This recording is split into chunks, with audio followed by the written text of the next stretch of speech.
या मैं बड़ा दुखी होकर कहना चाहूँगा कि जो राज्य में भी सरकारें हैं वो रोजगार देने के प्रति बड़ा ही उदासीन रुख अख्तियार कर रही हैं। वहाँ की हल्ला गाड़ी, वहाँ के नगर निगम और वहाँ की जितने भी पुलिस वाले रहते हैं, अवैध पैसा वसूलना, तमाम तरीके की दिक्कतों का सामना उन्हें करना पड़ता है। आज हम लोग पूरे हिंदुस्तान के स्तर पे फैल के मजदूरों को हितों की लड़ाई लड़ रहे हैं। नहीं डेलुआ बेचारा झटका में गया, उसका ठेला उठा लिया, लेके चला गया। ये गरीबों का सरासर शोषण है। नमस्कार, आप देख रहे हैं बेबाक हिंदुस्तान, खबरें बेबाकी से। अभी हम मौजूद हैं पटना में, और पटना में एक ऐसी संस्था के पास जो पूरे इंडिया लेवल पे अपना बेहतरीन काम कर रही है। जहां मजदूर की आवाज़ को दबा दिया जाता है, वहाँ एक ऐसी संस्था भी है जो उसकी आवाज़ को बुलंदी से पेश करती है। चलिए, संस्था के कुछ लोग हैं, हम उनसे बातें करते हैं। क्या नाम है सर आपका? मेरा नाम नीरज चौबे है और मैं राष्ट्रीय महासचिव हूँ confederation of free trade union of India. Short में इसको CFTUI बोला जाता है, और हम लोग इसी के तहत कार्य कर रहे हैं। क्या काम करती है आपकी ये संस्था? सबसे पहले मैं आपको CFTUI के बारे में थोड़ा सा बता दूं कि ये श्रमिकों के संघों का एक महासंघ है, जैसे कि कॉन्फेडरेशन है ये। और इसकी जो सबसे बड़ी खासियत है कि हमारे संविधान में ही है, और ऐसा हम लोगों का मानना रहा है कि किसी भी श्रमिक संगठन को कभी भी किसी राजनीतिक दल से जुड़ा नहीं होना चाहिए। क्योंकि कोई भी अगर श्रमिक संघ किसी भी राजनीतिक दल से जुड़ा होता है तो वो कभी भी मजदूरों के साथ न्याय नहीं करेगा, क्योंकि उसको अपनी जो उसकी पॉलिटिकल पार्टी है उसका हित उसके लिए ऊपर हो जाएगा। इसीलिए हम लोगों ने एक ऐसी संस्था का निर्माण किया जो पिछले 22-25 सालों से काम कर रही है, और आज हम लोग पूरे हिंदुस्तान के स्तर पर फैल के मजदूरों को हितों की लड़ाई लड़ रहे हैं। मतलब पूरे हिंदुस्तान में आपके कितने ऑफिस हैं? पूरे हिंदुस्तान के 20 राज्यों में आज हम लोग काम कर रहे हैं। करीब 350 यूनियंस हैं जो हम लोगों के साथ एफिलिएटेड हैं। और एक चीज़ मैं और भी बता दूं कि दूसरे कन्फेडरेशंस और हम लोग के कन्फेडरेशन में एक अंतर और भी है कि कोई भी श्रमिक संघ की जब कल्पना की जाती है या ट्रेड यूनियन की कल्पना की जाती है तो यह माना जाता है कि वो एक ऐसा संगठन है, जो पब्लिक ओपिनियन है, कि जो एक ऐसा संगठन है जो सिर्फ रोड पे झंडा लेके उतरेगा, हमारा तनख्वाह बढ़ा दो, हमारी मांग पूरी कर दो, तनख्वाह बढ़ गया, उसके बाद घर में सो गया। बट CFTUI इसे एकदम डिफरेंट लेके चलती है कि अगर हम संगठित हुए हैं तो समाज के प्रति भी हमारी कुछ जिम्मेवारी बनती है। इसलिए CFTUI सामाजिक जो बुराइयां हैं या सामाजिक विषय हैं उनमें भी बढ़ चढ़ कर हिस्सा लेती है। और इसलिए हमारे संविधान में ही है कि ऐसे लोग या ऐसे NGO या ऐसा कोई भी ऑर्गेनाइजेशन जो श्रमिकों के हित के स्तर पे कहीं भी कार्य कर रहा है, हम लोग उनको भी अपना एसोसिएट मेंबरशिप प्रदान करते हैं और उनके साथ भी कंधे से कंधा मिला के आगे लड़ाई लड़ते हैं। तो आपके संस्था, आपके ऑर्गेनाइजेशन के साथ मतलब यहाँ के युवा है, यहाँ के जितने भी मजदूर है, कैसे जुड़ सकते हैं?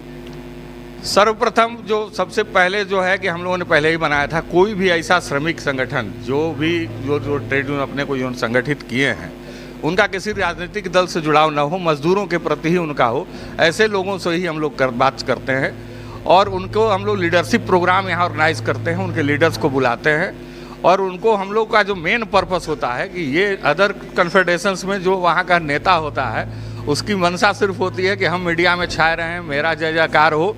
लेकिन मेरा CFTUI की अवधारणा एकदम विपरीत है। CFTUI की अवधारणा है कि खुद नेता मत बनो, नेता पैदा करो। अगर समाज के हर वर्ग में, अगर श्रमिकों के हर वर्ग में अगर आपने बहुत सारे नेता पैदा कर दिए तो बहुत सारी बुराइयां अपने आप खत्म हो जाएगी, और वो लड़ाई, अपनी लड़ाई वो खुद लड़ने में सक्षम हो जाएगा अगर वो खुद नेता बन जाता है। चलिए, कुछ तीखे सवाल हैं। जहां एक तरफ सरकार ये दावा करती है आप मजदूरों के हक की लड़ाई लड़ रहे हैं और मजदूरों की आवाज़ बन रहे हैं, वहीं दूसरी तरफ एक वर्ग ऐसा भी है कि मजदूर, जहां अनएम्प्लॉयमेंट बढ़ता जा रहा है, सरकार कह रहे हैं रोज़गार करिए, स्वरोजगार करिए, और रोज़गार करने की बारी आती है तो उनको रोज़गार से रोक दिया जाता है। जैसे अभी आप कुछ दिन पहले ही देखेंगे पटना में विभिन्न क्षेत्रों में एक अभियान चलाया गया था नगर निगम के द्वारा, उनको ठेला को उठा के ले जाया गया, और उस पर आप क्या कहना चाहेंगे? जहाँ तक नगर निगम का आपका प्रश्न 2 हिस्सों में बटा है। पहले अगर रोजगार की हम बात करेंगे तो निश्चित रूप से अभी जो वर्तमान में केंद्र की सरकार है, या मैं बड़ा दुखी होकर कहना चाहूँगा कि जो राज्य में भी सरकारें हैं वो रोजगार देने के प्रति बड़ा ही उदासीन रुख अख्तियार कर रही हैं। क्योंकि उनका मैक्सिमम पैसा वो सब्सिडी और इधर उधर के नाम पे वोट कैसे मिलेगा, लोग लुभावन नारा, बिजली का बिल फ्री, ये फ्री में पैसा लगाते हैं, नौकरी में नहीं रखते हैं। और कॉन्ट्रैक्चुअल वर्कर्स की एक नई परिपाटी चल गई है। और अब तो सेंट्रल गवर्नमेंट ने हद कर दिया कि टॉप लेवल पे भी सेक्रेटरी, ज्वाइंट सेक्रेटरी रैंक में भी अब डायरेक्ट कॉन्ट्रैक्चुअल लोग भी आ रहे हैं, जो सीधा आ सकते हैं इंटरव्यू के बेस पे। और वो लेकिन उनको ना भाई पेंशन के बाद जो मिलना है, रिटायरमेंट के बाद कोई बेनिफिट नहीं मिलना है। तो आने वाला जो सरकार का रुख है निश्चित रूप से बहुत ही गलत है। और इसके खिलाफ जब तक पूरे युवा समाज पूरी तरह यूनाइट नहीं हो जाएगा और फोर्स नहीं कर देगा राज्य सरकार, जैसा कि अभी आपने देखा कि कुछ दिनों पहले बिहार सरकार में जो अभी वर्तमान की सरकार है, इसने घोषणा कर दी थी कि ना हम 20 लाख रोजगार देंगे, और ये शुरुआत भी कर दी। लेकिन होता वही है। ये कैसे हुआ? ये जब एक दबाव पड़ता है तो कोई शुरुआत करता है। जब शुरुआत करता है तो आज केंद्र सरकार पे भी दबाव पड़ गया, तो वो भी 75,000 आज घोषणा हो रहा है, फिर 75,000 हो रहा है। मैंने एक होड़ सी मची है। हालांकि वो वोट की ही राजनीति है, लेकिन हम लोग समझते हैं कि चलिए किसी भी बहाने कम से कम युवाओं को रोजगार तो मिले। जहाँ तक नगर ये स्ट्रीट वेंडर्स का सवाल है, तो हमारे साथ स्ट्रीट वेंडर के नेता भी हैं यहाँ पे, वो आपको इसके बारे में ज़्यादा अच्छे से बताएंगे। लेकिन मैं ये बता देना चाहूँगा कि नगर निगम में जिस तरह से भ्रष्टाचार व्याप्त है, पिक एंड चूज की पद्धति अपनाई जाती है। वेंडर्स को बता दिया जाता है कि फलाने जगह पे हम आएंगे, जो अगर डील हो गई तो ठीक है, नहीं डील हुआ बेचारा झटका में गया, उसका ठेला उठा लिया, लेके चला गया। ये गरीबों का सरासर शोषण है। एक तो कानून सम्मत भी नहीं है ये, क्योंकि जो कानून बना है भारत सरकार ने ही बनाया है। इसके बारे में हमारे अभिषेक जी हैं, आप उनसे इस प्रश्न जरूर कीजिएगा। मुझे पूर्ण विश्वास है कि आपको ज़्यादा सेटिस्फैक्शन मिलेगा।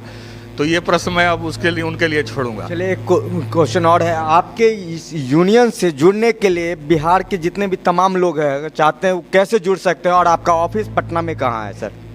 हमारा ऑफिस जहाँ पे अभी हम वर्तमान में खड़े हैं, ये पटना कॉलेज के सामने एनिवेसेंट रोड में है, परमानंद निकेतन में। और बड़ा ही ऐतिहासिक कार्यालय रहा है। 40 वर्षों से यहाँ से ट्रेड यूनियन एक्टिविटी की अगुवाई चलती चली आ रही है। और इसी स्थान पे अब, हालांकि ये पहले पुरानी बिल्डिंग हुआ करती थी, अब ये नया बन गया है। I am thanksful to landlord कि जिन्होंने ये जगह भी हम लोगों को प्रोवाइड किया, इसका वैल्यू देखते हुए कि इस जगह से ही 40 साल से लड़ाई लड़ी जा रही है। तो बहुत कम किराए में उन्होंने ये इतना बड़ा कार्यालय हम लोग को दिया है। तो हम लोग यहाँ पे, और जहाँ तक मेंबर बनने का सवाल है, अगर कोई भी श्रमिक के पास कोई भी समस्या आती है, ये नहीं, हमारा ऑफिस जो है वो हफ्ते में 6 दिन खुलता है। हमारे बिहार के महासचिव हैं सुरेंद्र प्रसाद सिंह जी, उनके नेतृत्व में यहाँ लोग हमेशा बैठे रहते हैं, सब जगह है। किसी भी मजदूर की कोई भी समस्या हो, वो सीधा कार्यालय आ सकता है। और यकीन मानिए कि निश्चित रूप से उसकी शिकायतों पर कार्रवाई की ही जाएगी। एटलीस्ट इसमें ये सोचा ही नहीं जा सकता है कि अगर कोई इस कार्यालय में आए और उसकी पूछ ना हो या उसके ऊपर लोग कार्रवाई न करे यूनियन। और जहाँ उचित मंचों पर उसकी बात को उठाना चाहिए, क्योंकि लोगों में अज्ञानता बहुत है। मजदूरों में कोई चीज़ है, इसको हम कहाँ से अचीव करेंगे, ये हमको कैसे मिलेगा, तो वो जानकारी यहाँ से दी जाती है, उनका पत्र बनाया जाता है और उसके माध्यम से लड़ाई लड़ते हैं।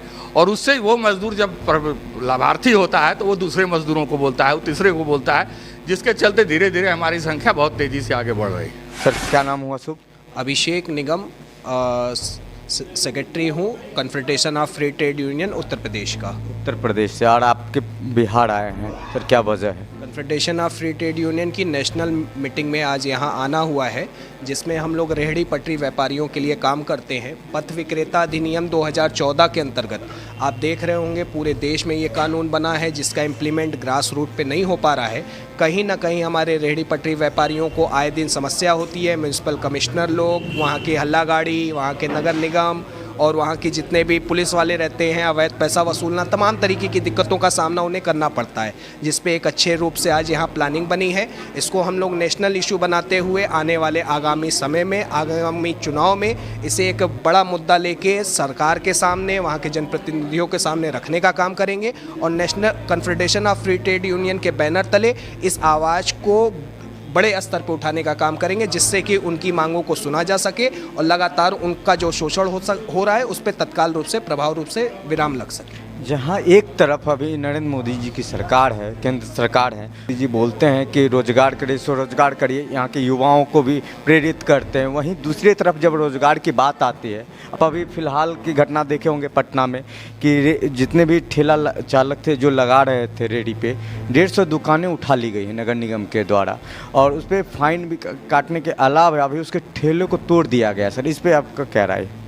देखिए, म्यूनसिपल कमिश्नर को पथ विक्रेता अधिनियम की जानकारी ही नहीं होती है। जानकारी के अभाव में कहीं ना कहीं स्ट्रीट वेंडरों का शोषण होता है, जिस पे देश के यशस्वी प्रधानमंत्री जी ने कोविड काल में रेहड़ी पटरी व्यापारियों को 10-10 हज़ार रुपये का लोन देके उनको आर्थिक संबल बनाने का काम किया, और लगातार निरंतर दूसरी किस्त 20,000 रुपये, 50,000 रुपये तक की है। कहीं ना कहीं भारत सरकार इनके बारे में अच्छा सोच रही है, लेकिन कुछ राज्य सरकारों की जन जागरूकता से और लोकल जो हमारा जो भी प्रशासनिक अमला होता है उनकी जानकारी के अभाव में ज़्यादातर स्ट्रीट वेंडरों का शोषण होता है, जिसका उनको सामना करना पड़ता है। कहीं ना कहीं confederation of free trade union एक स्ट्रीट वेंडर लीडरों को और पूरे देश के स्ट्रीट वेंडर लीडरों को जगाने का प्रयास करेगी, और निश्चित रूप से हम लोग इस मुहिम में सफल होंगे और जन जन तक ये बात भी पहुंचाने का काम करेंगे। फुटपाथ पे जितने दुकानदार दुकान लगाते हैं वो ऐसे जैसे जितने भी आते हैं पदाधिकारी, उनको क्या बोल के वो अपना काम कर सके और ऐसे लोगों से दूर रहा जा सके? पथ विक्रेता अधिनियम 2014 के अंतर्गत सख्त निर्देश है। धारा 3/3 में ये लिखा है कि जब तक स्ट्रीट वेंडरों को उनका पहचान पत्र, वेंडिंग सर्टिफिकेट, वेंडिंग जोन बना के दे ना दिया जाए, तब तक उनको उनकी जगह से बेदखल नहीं किया जा सकता। उसके बाद भी रवैया मनमाने तरीके से म्यूनसिपल पार्टी के लोग और पुलिस प्रशासन के लोग करते हैं। इस पर कार्रवाई की ज़रूरत है और कहीं ना कहीं भारत सरकार को इस पर संज्ञान लेने की आवश्यकता है। सर, आपका शुभ नाम क्या हुआ? मेरा good name. My name is Kanakarao Nelapu. I am the National President of Confederation of Free Trade Unions of India. आप आंध्र प्रदेश से हैं और बिहार में काम कर रहे हैं यहाँ के युवाओं, यहाँ के मजदूर के लिए। वहीं आंध्र प्रदेश में फिशरी ऐसे डिपार्टमेंट है, उसके लिए आप क्या कहना चाहेंगे? ये तो फिशरीज का भी बहुत चैलेंजेस है उधर आंध्र प्रदेश में, क्योंकि तो सारे लोग तो समुद्र के ऊपर काम करने वाला ट्रेडिशनल फिशरीज वो बड़ा सेक्टर्स है हमारा पास। उसको ये तकलीफ़ है अभी इंटरनेशनल मार्केट में जो बड़ा बड़ा ट्रॉलर्स को एलो कर लिया समुद्र में। इससे ये तो ट्रेडिशनल फिशर्स ट्रेडिशनल से जाता है ना फिशिंग के लिए, वो लोग को बहुत दिक्कत हो रहा है।